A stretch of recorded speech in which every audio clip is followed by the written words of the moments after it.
Il y a un facteur très important, la découverte de l'Arche de l'Alliance. Est-ce que les pressions politiques devraient continuer pour garder cette découverte souterraine? Pourquoi est-ce que cet objet d'art est-il si explosif? Jouerait-il un rôle dans les événements à venir? Y a-t-il une connexion entre l'Arche de l'Alliance et les événements qui devraient bientôt se dérouler sous le nouvel ordre mondial? L'Arche de l'Alliance était le symbole de la présence de Dieu. Sur cette boîte, il y avait un couvercle, connu sous le nom de propitiatoire ou également siège de la miséricorde. Cette boîte ou cette arche était couverte d'or, alors que le couvercle et les anges attachés étaient en or pur. J'ai fait des investigations dans beaucoup de sites et des pays, et j'ai la conviction que l'arche n'a été dans aucun de ces lieux. Elle n'a pas été prise par les Babyloniens ou les Romains, et qu'elle n'a pas été détruite. Selon la tradition, l'arche et les objets du temple sont restés cachés à travers les invasions babyloniennes, à travers l'exil des Juifs de 70 ans à Babylone, ainsi que dans la seconde période du temple. Ils sont restés cachés pendant des siècles sous la domination étrangère de Jérusalem et sont restés cachés jusqu'à nos temps actuels. Parmi ceux qui désiraient trouver l'arche était Adolf Hitler.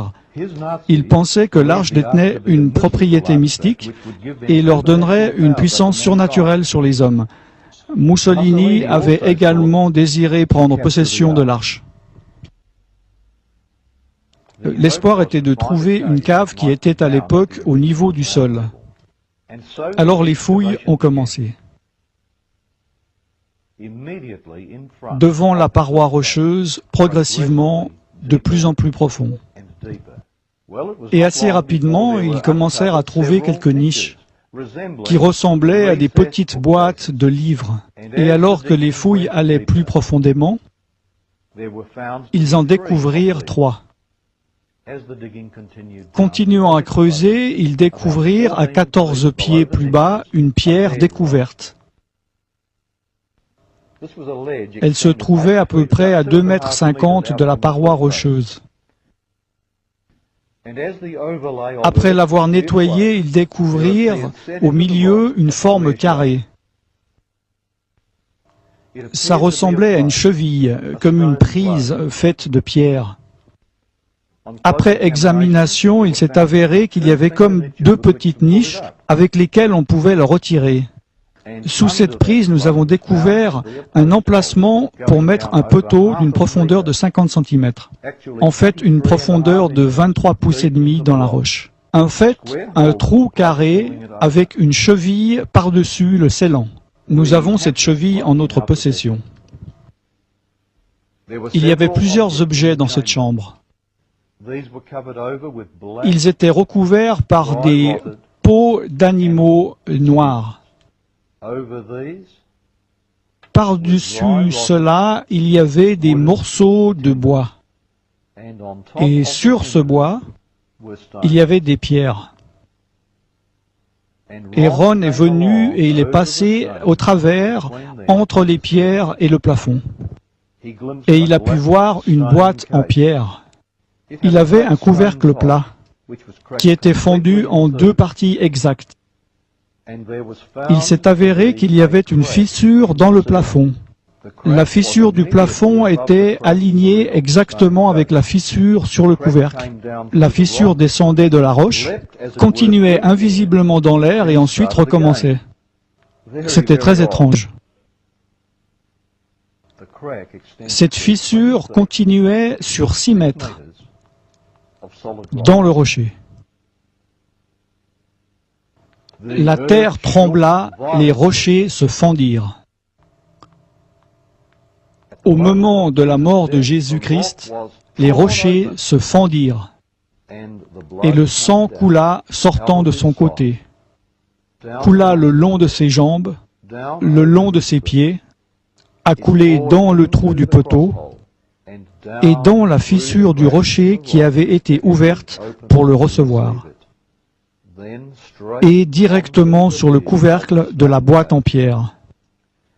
Et cela a aspergé le propitiatoire à l'intérieur de cette boîte en pierre le siège de miséricorde de l'actuelle Arche de l'Alliance. Comment savons-nous cela? Car la fissure a été examinée avec soin et a démontré qu'une grande quantité de sang avait coulé à l'intérieur. C'est encore là-bas, et c'est du sang humain.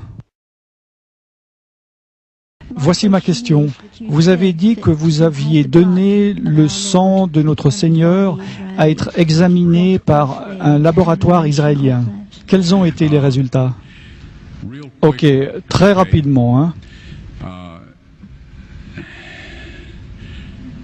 Du sang sec, c'est du sang mort. Tout le monde sait ça. Ils font des tests sur le sang des pharaons et des momies. Il y a certaines choses qu'ils peuvent faire, mais ils ne peuvent pas faire un compte des chromosomes. En tout cas, pas par des méthodes que je connaisse. Tout est en évolution, mais moi, je ne dis pas que je connais tout. Néanmoins, à ma connaissance, il est impossible de connaître le nombre de chromosomes depuis du sang séché. On peut retirer de l'ADN, mais pas des chromosomes. Cela concerne les globules blancs. Tout d'abord, dans cette analyse, j'ai pris le sang et je l'ai amené dans un laboratoire en Israël. Je me suis renseigné avec un de mes collègues où se trouvait un bon laboratoire, digne de confiance. Ils m'ont dit, là-bas c'est bien, donc j'ai dit ok. J'ai dit, prenez ce sang, s'il vous plaît, et analysez-le, et dites-moi, qu'est-ce que vous pouvez m'en dire? Ils m'ont dit, on va le reconstituer, on va le mettre à température ambiante. Pendant 72 heures, on va le mettre dans une douce centrifugeuse. J'ai dit, super, ça c'est votre affaire, mais moi j'aimerais être là quand vous l'analyserez. Donc je suis revenu, ils l'ont analysé et ils m'ont dit, bon, c'est du sang humain, ça on peut le dire avec certitude. Ils ont fait les tests appropriés. Alors je leur ai dit, prenez un peu des cellules blanches pour une analyse et gardez-le à la température du corps pour 48 heures. Ils m'ont dit, ça sert à rien car le sang est mort. Je leur ai dit, est-ce que, s'il vous plaît, vous pouvez quand même le faire? Et ils ont dit, ok, on le fera. J'ai dit, je veux être là quand vous le retirez et que vous l'examinerez. Je suis revenu, ils l'ont sorti, ils l'ont examiné, ils l'ont mis sous microscope.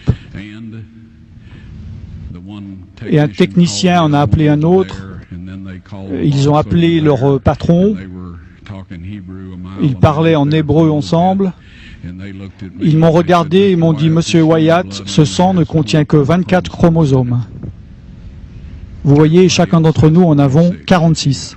23 de votre mère, 23 de votre père, 22 autosomes de votre mère, 22 autosomes de votre père. Vous avez un X de votre mère et vous pouvez avoir un X ou un Y de votre père. Ce sang avait 23 chromosomes du côté de sa mère, un chromosome Y seulement. Voyez-vous, un enfant ne pourrait pas se développer s'il n'avait pas les autosomes de sa mère. Donc toutes ces caractéristiques physiques avaient été déterminées du côté de sa mère, ses autosomes. Son côté mâle a été déterminé par ce Y qui est venu d'une source qui n'était pas d'un mâle humain. Ensuite, ils m'ont dit, ce sang est vivant. Et ils m'ont demandé, c'est le sang de qui?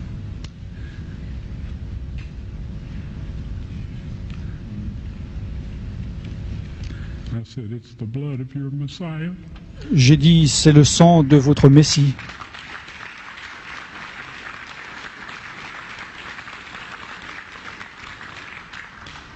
Et je peux vous dire que la vie de ces hommes ont changé.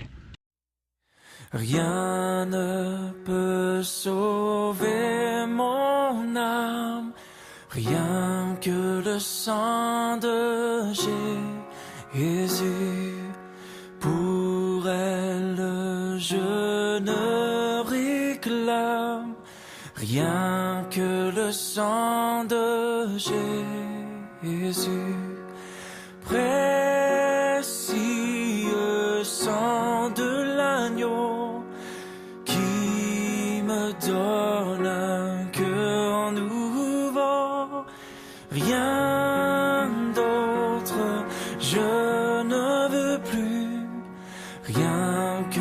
sang de Jésus.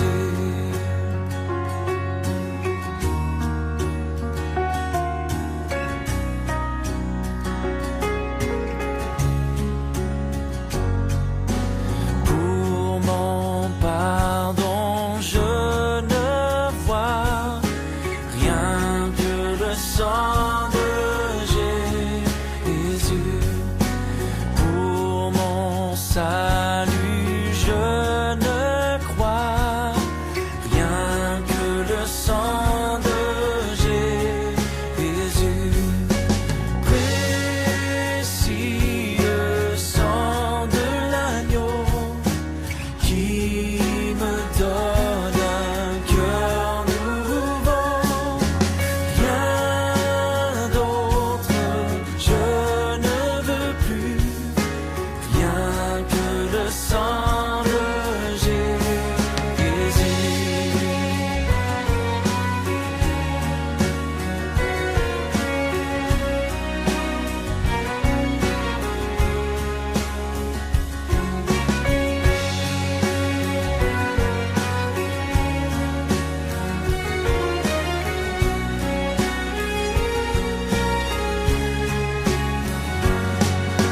Je n'ai pour toute espérance rien que le sang de Jésus. Pour appui, pour confiance, rien que le sang de Jésus. Précieux sang de l'agneau qui me donne un cœur nouveau. Rien d'autre je ne veux plus, rien que le sang de Jésus. Précieux sang de l'agneau qui me donne un cœur nouveau. Rien d'autre je ne veux plus, rien que le sang de Jésus. Rien d'autre je ne veux plus, rien que le sang de Jésus.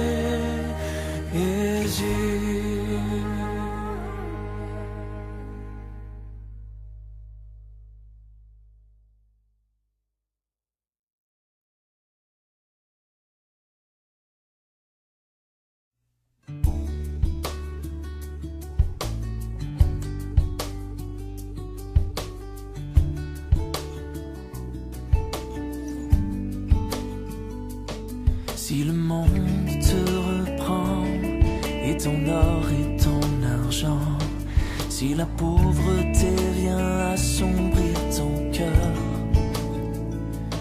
souviens-toi que Dieu là-haut prend soin des petits oiseaux. Abandonne tes fardeaux à ton sauveur.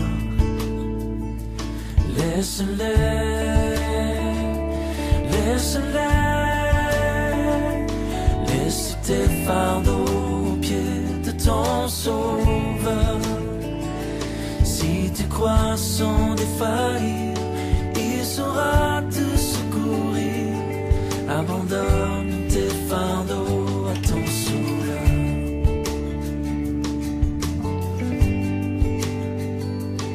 Si ton pauvre corps brisé a perdu force et santé, si tu pleures et tu frémis sous la douleur, Jésus sait, il veut bénir, Jésus sauve, il veut guérir. Abandonne tes fardeaux à ton sauveur. Laisse-les, laisse-les. Laisse tes fardeaux aux pieds de ton sauveur. Si tu crois sans défaillir, il saura te secourir. Abandonne tes fardeaux à ton sauveur.